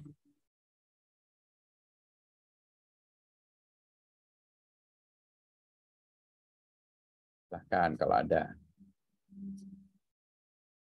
Kalau tidak ada, kasih jempol supaya saya bisa terus lagi. Silahkan. Kalau udah oke, saya terus lagi. Oke ya. Oke. Sip. Jadi ini tadi udah. Nah, sekarang kita lanjut. Nah, ini configuration parameters management requirements. Saya lupa contohnya ini. Ada ya, tapi saya lupa contohnya. Jadi ini juga ada configuration. Misalnya ya, misalnya nih, yang keingetan kepala saya itu adalah tadi configuration should not be. Nah, ini susah. Configuration file should be encrypted. Nah, susahnya. Ini kan misalnya config ini ya, plain text password. Nah, should not be in configuration file. Nah, jadi gini, ada dua nih. Pertama, configuration should not be hard coded. Nah, ini ya, in apa source code ya, source code atau code ya. So not be hard coded. Karena ada banyak juga, misalnya yang IP dari servernya ditaruh di situ, gitu ya. Nah, berarti ini configuration ditaruh di file ya. Should be apa should be in a file ya, misalnya in a file ya, in a configuration file. Nah, cuma kalau di dalamnya ada password, plain text file should not be in configuration file gitu di dalam. Jadi gimana dong? Berarti nanti harus ada private key, segala macam ya. Nah, ini yang susah ya. Kita masih susah yang ini. Harusnya gimana nanti kita bisa lihat ya. Tapi ini salah satu yang selalu yang jadi masalah itu adalah yang pertama nggak boleh di hard coded, yang kedua harus taruh di file. Tapi kalau password gimana? Nah, kita taruh di file, tapi bukan passwordnya ya berarti. Yang kita lihat adalah misalnya public key-nya ya. Jadi nanti ada public key-nya boleh taruh di situ, tapi di server ada private key-nya. Nah, private key-nya di tempat lain di server, sehingga nanti pasangan private key dan public key itu bisa melakukan autentikasi. Tapi kalau seseorang punya akses kepada configuration file, dia masih bisa buka. Dia tahu, oh ini public key-nya tahu nih. Tapi dia private key-nya nggak bisa buka gitu kan. Maka orang seringkali harus menanamkan sertifikat di sisi klien dan server. Ya. Sehingga di configuration file nggak ada hard coded, nggak ada plain text password. Ini gimana dong? Ini berarti tadi nanti ada menggunakan sertifikat. Ya. Nah, tapi ini agak sedikit complicated ya. Yang sudah itu biasanya orang-orang tuh yang pertama dilakukan, yang keduanya ini masih belum ya. Berarti harus ada cara-cara lain untuk menyisipkan itu. Ya, ini soal configuration ya. Kenapa nggak di hard coded? Karena pernah kejadian juga ada satu perusahaan yaitu di hard coded.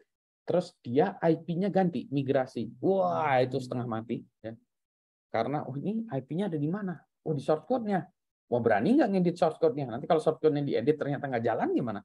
Kalau programnya harus dikompil, compiler-nya udah nggak punya gimana? Wah, ini jadi deg-degan juga ya. Kalau di dalam configuration file, ya, in configuration file, maka dia tinggal ngedit configuration file-nya, IP-nya diganti, oh servernya diganti di sana, ininya di sini gitu ya. Oh iya, gampang. Itu configuration. Nah, yang ini jarang terjadi ya. Ada sequencing timing requirement. Kadang-kadang ada hal-hal yang harus kita lakukan ini supaya nanti ini attack-nya race condition. Jadi ini harus dilakukan dulu sebelum ini dilakukan. Jadi nanti kita bisa juga bilang requirement. Ini jarang ya, tapi harus ada misalnya request ini harus di-approve dulu sebelum bisa memproses ini. Ya, kita bisa melakukan itu ya. Kita bisa buat requirement itu. Ya, jadi kita bisa buat. Tapi ini jarang dilakukan. Ya. Karena biasanya itu mah udah di flow-nya karena kacamata kita adalah kacamata security ya. Kalau kacamata fungsional itu udah dilakukan. Ya udah. Nah, ini jarang ya. Saya belum punya contoh yang bagus ya untuk menjelaskan contoh sequencing dan timing requirement yang memang dari kacamata security. Nah, ini ada juga nih archiving requirements. Jadi ceritanya kalau sudah ini ya tadi misalnya log segala macam itu harus kan kita backup ya. Ini masalah backup. Nah, backup itu harus encrypted atau enggak ya? Nah, ini kan encrypted atau enggak? Pak, enggak usah, Pak. Toh dia lognya aja atau transaksinya aja atau apanya? Enggak usah, Pak. Nah, ini biasanya ini tidak ada ya. Untuk data yang sifatnya transaksional, nah ini gimana gitu ya? Misalnya kan itu datanya di dalam satu sistem database, Pak, bukan plain text. Jadi kalau orang nggak bisa akses sistem database-nya juga nggak bisa apa-apa, karena sistem database-nya juga sudah diproteksi dengan user ID untuk mengakses database tersebut. Jadi kalau database-nya itu dipindahkan tabelnya ke apa ya, tabelnya atau database-nya dipindahkan ke archive, ke suatu backup system, kalau orang bisa ngambil itu dia buka tempat lain nggak bisa, karena user ID dan password-nya beda ya dengan sistem si ini ya yang ada gitu. Nah, archiving ini apakah bisa dilakukan oleh si DB-nya sendiri ya, atau bisa dapat menggunakan backup sistem yang lain ya. Misalnya gini, kita punya Oracle gitu. Oh Pak, untuk melakukan archiving segala macam, Oracle udah punya Pak toolsnya sendiri. Jadi kita misalnya, saya mau diarchivekan di tape drive, saya mau diarchivekan di hard disk yang lain, saya mau diarchivekan di mesin lain, itu ada. Tapi ada juga orang bilang saya mau punya sistem backup sistem sendiri ya. Kita punya satu backup tools yang melakukan backup corporate wide, semuanya kita backup. Nah, ini juga kita bilang, kita akan menggunakan backup dari sistem lain, misalnya backupnya dengan menggunakan ini, kita duplicate semuanya ke sana. Nah, ini boleh juga ya. Tapi untuk memastikan bahwa, kalau kita sudah berhasil di backup sana, kalau kita restore, kita balikin lagi, ini bisa dibuka. Ya. Kan bisa jadi, ternyata nggak bisa dibuka Pak, karena setelah kita backup balikin lagi, ada kuncinya yang melekat atau apa, ada time sequencing-nya nggak bisa gitu. Jadi harus dipastikan ya, dipastikan bisa di restore ya. Jadi yang paling penting gitu ya. Jadi misalnya kita bisa juga bilang, untuk software ini kami punya sistem backup sistem yang lain, maka aplikasinya itu harus dapat di backup dengan sistem lain. Kamu sudah punya sistem backup apa yang mahal, ini corporate wide ya. Jadi jangan wah nggak bisa Pak, aplikasinya kita hanya bisa menggunakan backupnya ini. Oh nggak bisa. Ya. Oke lah, Anda itu punya fitur itu, tapi bisa juga di backup sistem lain ya. Nah, ada requirement. Ada lagi, international requirement ini biasanya terkait dengan legal ya. Misalnya, di sini encryption-nya maksimum, ada maksimumnya kali ya. Maksimumnya nggak boleh lebih sekian, karena government harus bisa snooping, nggak tahu lah ya nih. Ini kan cuma ngomong-ngomong aja ya. Atau minimal kalau untuk ini transaction sistem yang digunakan oleh government, standarnya harus menggunakan algoritma AES 256 gitu ya misalnya. Di tempat kami seperti itu. Atau untuk data yang sifatnya data kesehatan di Amerika harus sesuai dengan standar HIPAA. Nah, ya, jadi itu security requirement-nya ikut itu gitu ya. Nah, atau misalnya kita ikut dengan GDPR segala macam. Ini international requirement itu biasanya terkait dengan legal atau standard ya. Standar. Jadi kita harus lihat ya. Tapi kalau kita punya aplikasi sendiri internal kita ya nggak ikut lah. Nggak harus international standard requirements itu nggak harus ikut ya, karena kita sendiri. Just in case sistem kita deal dengan pihak lain luar negeri atau kita akan ekspor segala macam, ini yang pasti kita lihat ya, international requirements. Ada lagi deployment requirement. Nah ini juga ada misal ya terkait dengan security, misalnya deployment-nya ini harus datang ke sistem sana, harus pakai kunci, harus pakai token, harus pakai apa. Wah ini ya ada ya sistem seperti itu, tapi itu sangat jarang ya. Sangat jarang yang maksudnya ada security requirement-nya gitu. Tadi deployment-nya harus dapat dideploy oleh pihak ketiga yang independen tanpa melihat password gitu. Gimana caranya ya? Jadi kita jalankan misalnya ada installernya, ya installernya dijalanin yang install. Jadi si deployment tadi dia nggak, si installaturnya dia cuma jalankan installer, dia tidak punya akses ke root password dari sistemnya gitu lah. Misalnya. Nah, yang ini jarang ya. Tapi itu harusnya ada ya. Procurement requirement, nah ini juga sama. Ini biasanya terkait dengan legal ya. Misalnya, harus sesuai sistemnya, harus menggunakan karena ini adalah e-katalog yang ada di. Ini procurement-nya seperti itu ya. Kalau ada ya. Kalau enggak ya enggak ini. Ini banyak ya jadi ini. Ada lagi anti piracy requirement. Nah ini tidak menggunakan software bajakan segala macam gitu ya. Nah ini anti piracy ini ada juga ya. Biasanya tidak ada juga. Gitu. Dan yang terakhir, assuming ya, kita buat ini kan, balik lagi ya, kita buat security requirement. Ya, security requirement. Terus kita nulisnya gimana security requirement? Notasi security requirement kita gimana? Maka kita melakukannya seperti yang kita lakukan tadi. Ini kita buat namanya deskriptif ya. Jadi kita buat misalnya tadi ini tadi error messages should not reveal path. Berarti kan ini kita membuatnya dengan bahasa kata-kata gitu, deskriptif. Tapi suatu saat mungkin kita nggak gitu juga ya. Karena nanti itu salah pengertian. Maksudnya gimana nih Pak? Ya tadi misalnya gini ya. Should not reveal path itu apa? Ini gini gitu ya. Adakah notasi yang lebih baku? Nah, ini kita belum sepakat ya, notasi bakunya. Jadi kalau ini misalnya notasinya, ya, kita deskriptif biasanya. Teks, kita kabarkan image-nya, kita buatkan block diagramnya. Nah, formal notation-nya belum ada ya, security requirement formal notation-nya belum ada. Jadi orang-orang ada yang bilang, notasinya kalau gitu ngikut dengan notasi di security requirement yang ada. Jadi kalau segini ada security requirement-nya yang biasanya nih, yang di bawahnya ini, yang security requirement yang konvensional SDLC, nah kita ngikut aja. Tujuannya adalah supaya kita nggak harus belajar lagi ya, ini requirement-nya pakai bahasa ini, atau misalnya dia pakai state diagram, ya di atas security requirement-nya juga state diagram, ya dan seterusnya. Gitu. Jadi supaya sama. Nah, ada juga misalnya ini pakai diagram seperti ini ya, notation-nya nih saya lupa nih ya. Ini attack trace ya namanya. Attack trace pakai gini boleh enggak gitu ya. Dia harus bisa kita sampaikan attack trace, kasih jelasan bahwa attack-nya kayak gini, maka kita harus bisa melakukan gini gitu. Melindungi terhadap identity theft, terutama yang ini. Oh, oke. Misal ini. Jadi ini kita masih security requirement ini kita umumnya masih deskriptif ya. Soal notation. Dan kalau kita lihat, nah abuse. Jadi kan tadi ya kalau kita lihat di dalam ini ya, di dalam ini kan, nah nanti bisa kita diskusi lagi ya. Nah, jadi kan kita di awal ini kita bicara tentang requirement yang formalnya ya, untuk fungsional. Kemudian kita bicara security requirement yang baru kita diskusikan. Nah, ada satu lagi abuse cases. Nah, ini kita dokumentasikan juga abuse cases tadi ya. Nah, abuse cases-nya apa dong? Nah, ini kalau kita lihat tadi ya. Nah, tadi. Nah,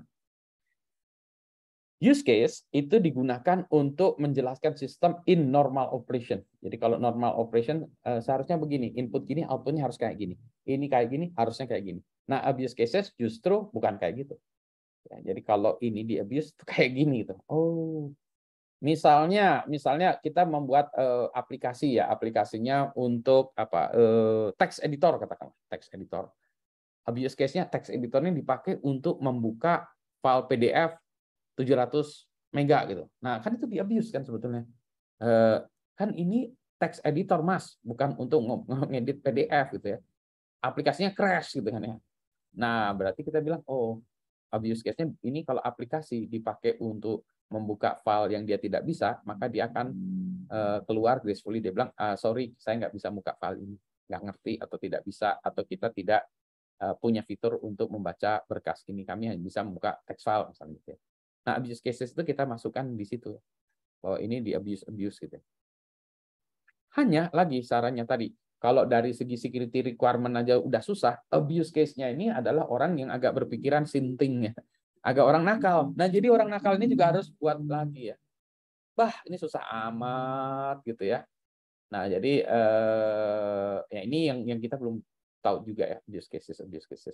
Jadi kita harus cari-cari internet abuse cases itu apa itu. Jadi belum ada database abuse cases untuk jenis aplikasi begini. Ya. Kalau gitu apa dong yang bisa kita baca-baca Pak? Oh, ini ada beberapa dokumen ya yang kita lihat namanya common criteria. Jadi ini kalau untuk ini untuk sebagai panduan ya, dan tidak harus seperti ini ya. Jadi ini kalau kita ingin mengevaluasi sistem itu kan kita mengevaluasinya kayak gini ya. Berarti requirement-nya apa? Nah, requirement-nya itu kita masukkan mengikuti cara nanti orang akan mengevaluasinya gitu. Kita punya requirement-nya gini. Dia ngevaluasinya kayak gitu. Oh, berarti bisalah itu dicek gitu. Jadi ini tapi lagi-lagi ya, yang kita sebut security requirement tadi belum ada standar yang baku. Ya. Ada pertanyaan sebelum kita lari ke bagian terakhir, exercise. Silakan.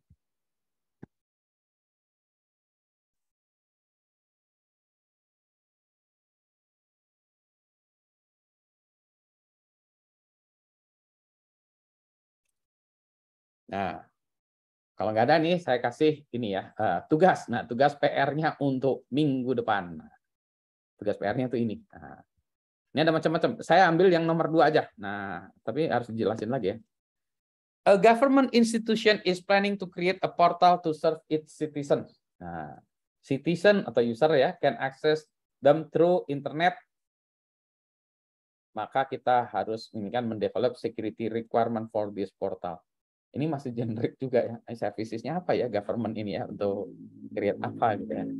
Nah, jadi masih generik juga. Nah, berarti coba develop security requirement for government services. Enaknya apa ya government services ya? Layanan government apa ya? Mau kita supaya kita samain yang ya jangan susah-susah yang ini generik tapi nggak susah apa ya? Kalau untuk mendaftarkan KK itu kan udah aja ya ini atau apa ya? Enaknya apa yang bilang gampang ya? Supaya ini security requirement-nya itu sedikit aja.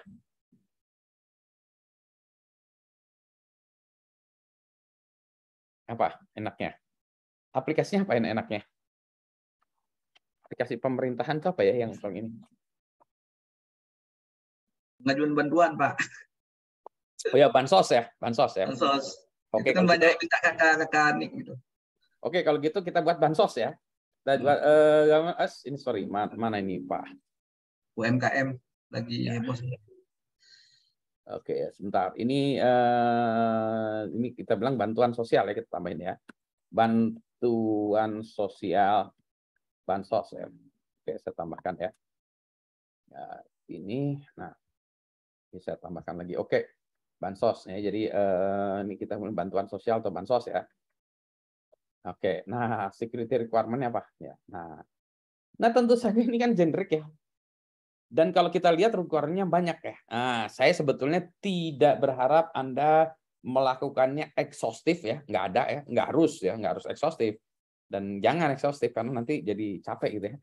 Nah, cuma Anda paling lihat-lihat tadi ya, requirement-nya itu apa ya, misalnya mau lihat dari C-nya apa, I-nya apa gitu, atau ada tambahan-tambahan lagi ya, apa authentication-nya apa gitu ya, tambah-tambah lagi lah ya. Yang kebayang aja ini tujuannya bukan apa-apa, tujuannya supaya Anda punya feeling betapa susahnya buat security requirement, itu aja sih sebetulnya.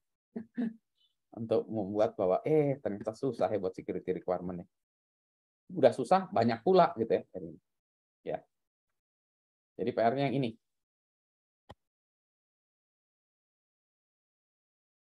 Dua itu, Pak ya. Enggak, jangan yang pertama enggak, yang kedua aja nih. Cuma ini aja yang part 2 aja ya. Oke. Jadi yang A enggak, nih yang A ini enggak, yang A enggak ya. Yang A ini enggak. Yang enggak. Success, homework. Nah, berarti apa? Anda create security requirement. Bentuknya apa? Ya dokumen aja tadi ya. Dokumennya apa? Ya bisa PPT, bisa doc, tapi tadi ikutin ini aja lah ya. Ikutin template ini aja ya. Atau kalau Anda punya, saya punya contoh yang lebih bagus Pak. Gitu ya. Jadi kalau paling gampang, confidentiality requirement, poinnya ini. Integrity requirement, ini gitu ya. Availability requirement, poin-poinnya gitu aja boleh gitu ya. Nanti kita gabungkan dari teman-teman Anda semua ya. Jadi nanti kita gabungkan jadi satu dari semua student. Dan tentu saja tidak kita anggap yang kita nggak tahu, kita anggap tidak not applicable gitu. Misalnya anti piracy requirement, ini mah nggak applicable, nggak usah gitu kan ya. Tadi misalnya procurement requirement, nggak usah gitu kan ya. Kan kita tadi untuk usernya gitu kan ya, nggak ada. Ya, jadi mungkin di bagian depan-depannya itu ya. Lebih ke arah user ya, requirement dari si usernya. Ya, jadi kayak tadi ya.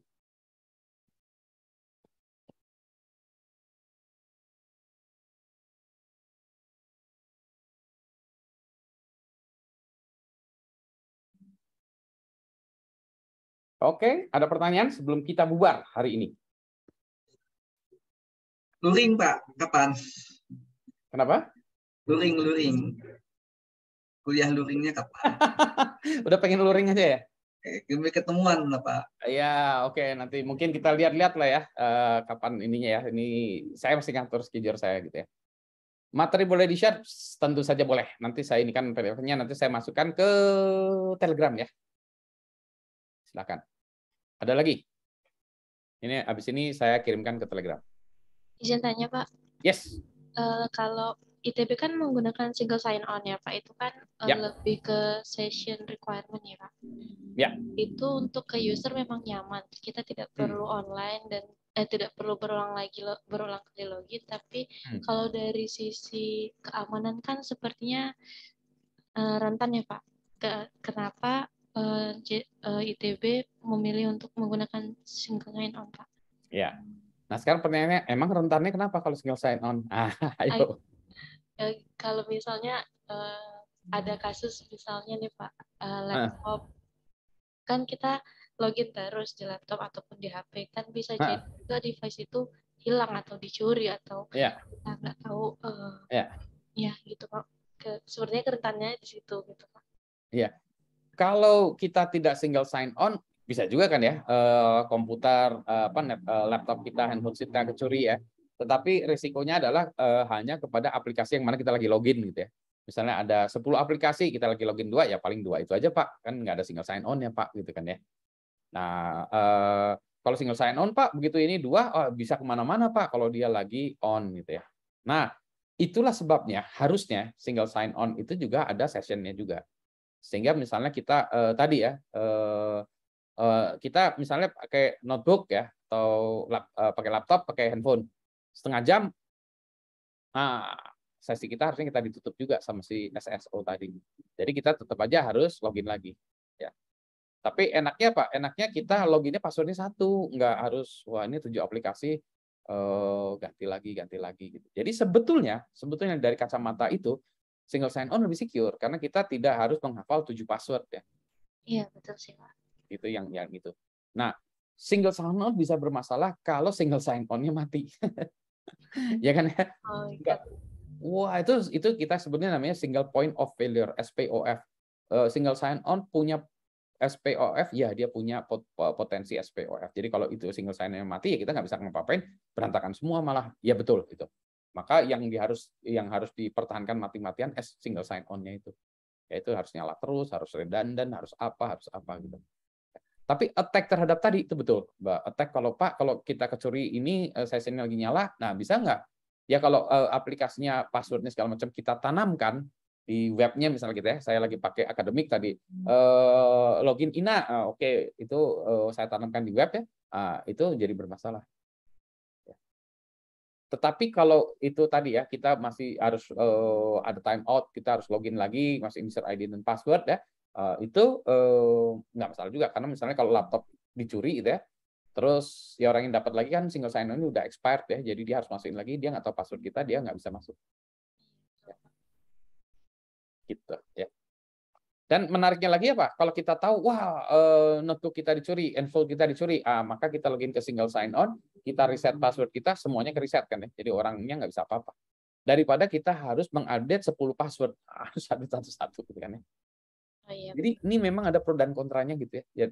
Maka kita lihat risikonya apa, ya, terus positifnya apa. Nah risiko yang terbesar itulah yang kita address ya, sehingga yang kecil-kecil, oh ya ini nantilah. Tapi SSO juga punya risiko juga. Tadi ya, SPOF itu salah satunya. Terima kasih Pak. Ya. Lagi, silakan.